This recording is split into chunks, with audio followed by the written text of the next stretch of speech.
नमस्कार दोस्तों। तो आज मैं पढ़ाने जा रही हूँ क्लास 9th का खंड ख और जो कि है काव्य खंड। ठीक है, तो इसमें हम लोग पहले जानेंगे साखियाँ एवं शब्द। हम पढ़ने जा रहे हैं साखियाँ एवं शब्द, जिसके जो रचनाकार हैं वो हैं कबीरदास जी। तो हम इनके जीवन परिचय, इनके जीवन कैसा था, कहाँ से थे, उनके जन्म कब हुआ, उनकी मृत्यु कब हुई, ये सब जानते हैं।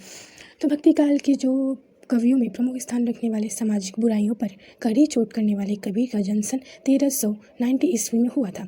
ऐसा माना जाता है कि उनका जन्म जो है विधवा ब्राह्मणी के गर्भ से हुआ था, जिसने श्री कबीर को वाराणसी के निकट लहरतारा नामक स्थान पर तालाब के किनारे छोड़ दिया था। उसी रास्ते से गुजरने वाले निसंतान जुलाहा दंपति नीरू और नीमा ने उस बालक को देखा और उन्हें उठा लिया। उन्होंने कबीर का पालन पोषण किया। कबीर ने कोई औपचारिक शिक्षा ग्रहण नहीं की थी। उन्होंने संतों की संगति में ज्ञान प्राप्त किया।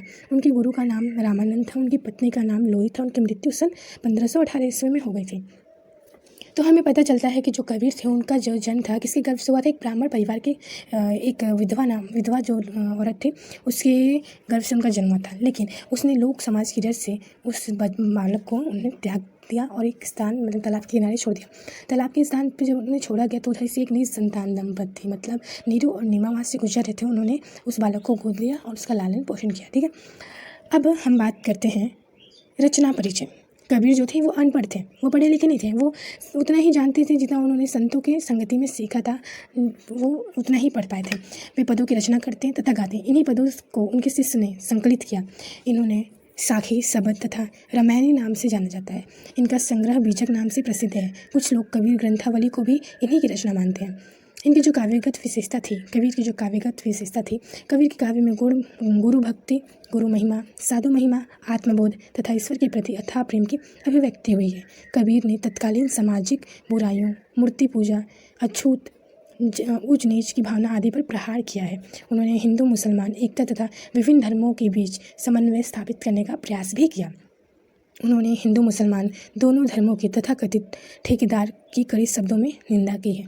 उन्होंने दोनों को सच्चे मन से प्रभु भक्ति का संदेश दिया है।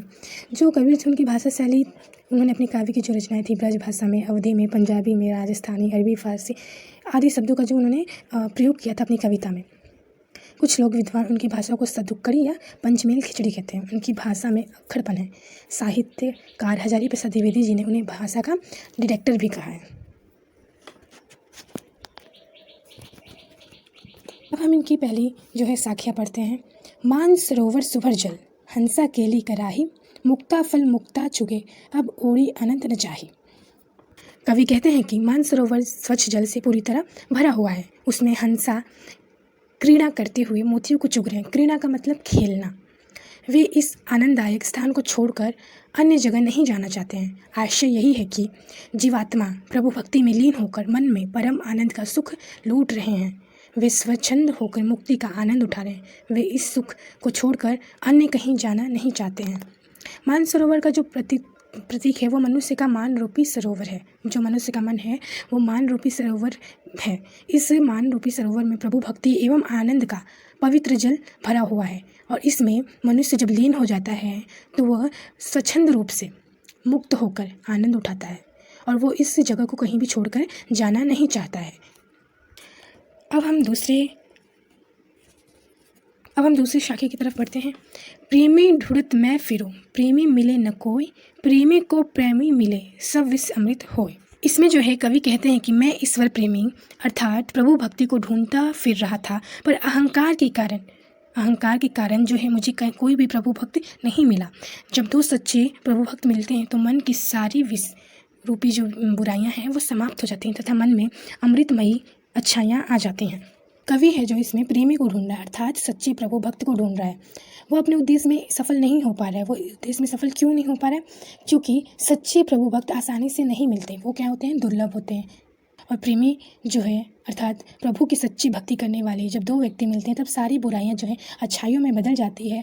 इससे उनका मन प्रभु भक्ति के अद्भुत आनंद में डूब जाता है। कवि सच्चा ईश्वर भक्त है, उसे दिखावापूर्ण भक्ति पसंद नहीं है। अब हम लोग बढ़ते हैं अगली साखी की ओर। हस्ती चढ़ी ज्ञान को, सहज दुली चाटारी, स्वान रूपी संसार है, भूखन दे झक मारी।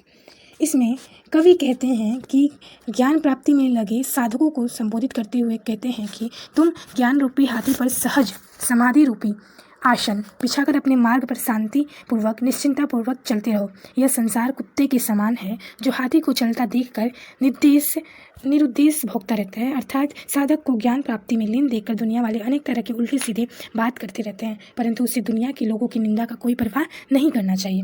कवि ने साधक को ज्ञान की प्राप्ति का उपाय बताते हुए कहा है कि ज्ञान रूपी हाथी की सवारी सहज समाधि रूपी आसन पर बिछाकर करनी चाहिए। अर्थात ज्ञान की प्राप्ति स्वाभाविक रूप से ध्यान लगाकर करनी चाहिए। काव्यानुसार संसार में स्वान रूपी इसलिए कहा गया है क्योंकि जिस प्रकार अपने पथ पर मस्ती से बढ़ते हुए हाथी को देखकर कुत्ते भौंकते हैं, उसी प्रकार साधकों को ज्ञान प्राप्ति में लीन देखकर संसार के लोग जो हैं उसकी अकारण निंदा करते हैं। दोहों के माध्यम से कवि ने यह संदेश दिया है कि हमें लोक निंदा की परवाह किए बिना प्रभु की सच्ची भक्ति में लीन रहकर ज्ञान की प्राप्ति का प्रयास करना चाहिए। ठीक है, अब हम अगले साखी की ओर बढ़ते हैं, जो कि है पखा पाखी के कारण है सब जग रहा भुनाल, निरपक होई के हरि भजे सोई संत सुजान। कवि कहते हैं कि लोग अपने धर्म संप्रदाय को दूसरों से बेहतर मानते हैं। वे अपने पक्ष का समर्थन तथा दूसरों की निंदा करते हैं। इस भाव पक्ष के चक्कर में पड़कर वे अपना वास्तविक उद्देश्य ही भूल जाते हैं। जो धर्म संप्रदाय के चक्कर में पड़े बिना ईश्वर की भक्ति करते हैं वही सच्चे ज्ञानी होते हैं। सारे संसार अपने मूल लक्ष्य अर्थात प्रभु की भक्ति को भूल रहा है, क्योंकि वह पक्ष विपक्ष मत मंतार के चक्कर में पड़कर भ्रमित हो गया है। वह अपने पक्ष को सबसे सुंदर तथा दूसरों को हीन समझने में लगा हुआ है। निरपक होकर भजन करने वालों को कवि ने संत सुजान इसलिए कहा है क्योंकि वे मत मनांतर संप्रदाय और पक्ष विपक्ष के चक्कर में नहीं पड़ते हैं। वो किसी भी प्रकार के भ्रम में पड़कर प्रभु को नहीं बोलते और प्रभु की सच्ची भक्ति में लीन रहते हैं। इस दोहे के माध्यम से कवि कहना चाहते हैं कि मनुष्य को पक्ष विपक्ष अर्थात हिंदू मुसलमान के चक्कर में न पड़कर प्रभु की सच्ची भक्ति करनी चाहिए। अब हम अगली साखी की तरफ बढ़ते हैं।